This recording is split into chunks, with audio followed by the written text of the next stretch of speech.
Hi. She's very scared. Tell me what's going on. Well, I'm a Christian, and my parents are Muslim. They're extremely devout, and they can't know about my faith. Well, they do now, but they've threatened to kill me. I don't know if you know about honor killing, but this faith that you guys don't understand. Islam is very different than you guys think.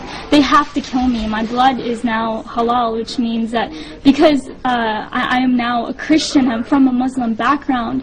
It's an honor. If they love God more than me, they have to do this. And I'm fighting for my life. You guys don't understand. They don't understand. What did your father say to you? He said he would kill me, or I'm sent back to Sri Lanka where they put me in an asylum because they think I'm crazy. It's okay. You calm down. I ran away from home. I wrote my parents a note. I said, I refuse to deny Jesus and He's my Lord and Savior. And I pray you find His forgiveness and mercy, and I love them both dearly. I wrote that, but they never showed it to the police officers. They want me back home. I can't go back to Ohio. You guys don't understand that community. Like, I will die within a week. Like, my life is at stake. But my dad threatened me. I was ready to die. These were my thoughts, that I'll be a martyr for Christ. Let it be so. But the Lord led me here somehow through His grace. I rode on a bus for 27 hours to 30 hours to get here, and so it's been God's hand protecting me the entire time. And but I'm fighting for my life, so if prayers are appreciated. I don't know what, today's my birthday, my 17th birthday, and I might even die. I don't know what's gonna happen to my own life. Like, can you tell me why you ran away? I was threatened by my dad. When my dad found out, I had a Facebook, that's how we found out. And phone calls from the Muslim community started coming in with emails, and he confronted me, and I had a laptop, and he took that laptop and he waved it in the air, and he was about to beat me with it. And he said, if you have this Jesus in your heart, you're dead to me, you're not my daughter. And I refused to speak, but he said, I will kill you, tell me the truth. And these words, bad words, he cussed words, and so I knew that I had to get away. A couple of weeks later, even I told my dad that I needed to learn more about Islam because I was scared. And I said that because when I had come to know the Lord, I dropped everything about Islam. I mean, I had to hide my Bible for years. I would go outside to pray. When my dad was asleep was when I went outside to pray. I snuck out to Christian prayer meetings in fear of my life. And finally, this day had come where I was confronting my dad. But a couple of weeks later, after I told my dad that I wouldn't follow Islam, but I would learn more about it, he put me class after class after class after class, thinking that that my mind was going to be back in it. But of course not. I mean, I'm a follower of God, Jesus, the true living Jesus. But a couple of weeks later, my mom found a Christian book, and I knew it was then that it was over for me. I had to leave. How did you end up in Florida here? Here?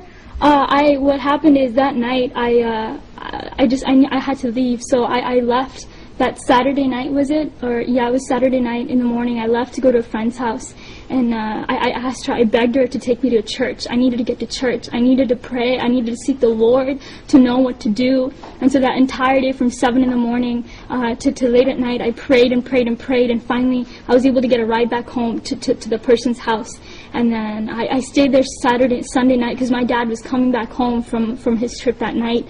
And so I stayed there that night, and I just left. I hitchhiked to a bus station, and I got a ticket to Florida because I had met them through a prayer ministry on Facebook. And this was the farthest away from Ohio, and you don't understand. If I had stayed in Ohio, I wouldn't be alive.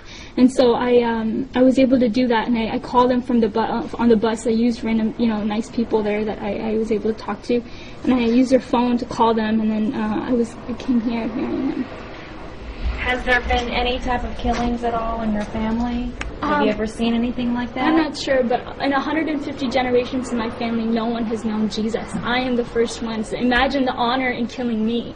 Like, there is great honor in that. Because if they love Allah more than me, they have to do it. It's in the Quran. Yes. And you can, give them knowledge about it. Because now... After they finish talking to you. Yeah, so he really will explain it and break it down. They have to do this. If they just have to. And either they do that or they send me back to Sri Lanka. And there's an asylum. There's an asylum there where they put people like me. Like, they think I'm crazy. And Do you really think that this is true, or do you think this is just a threat? there's actually hundreds of cases that are backed like me. Amina and Sarah, they were forced to go back home. They were killed by their dad. Like, this is not just some threat. This is reality. This is truth. This is reality. How many more cases? If you want, there's case after case. There's hundreds of them. I am one. I am one of hundreds. They have to. You guys don't understand. They have to. I don't know what else to say, but they have to. If you want proof, there's hundreds of cases that can validate my story. Even my friends and people from back home, they knew what would happen to me. My own brother knew about my faith, and yet he didn't tell my dad. What does that say? He knew the consequences. He knew. So what do you want at this point now? I want to be with them. I want to be free from my parents. I want to be free. I want to worship Jesus. I want to go to church on Sundays and read my Bible and say Jesus is alive whenever I want to. You guys talk about religious freedom? No.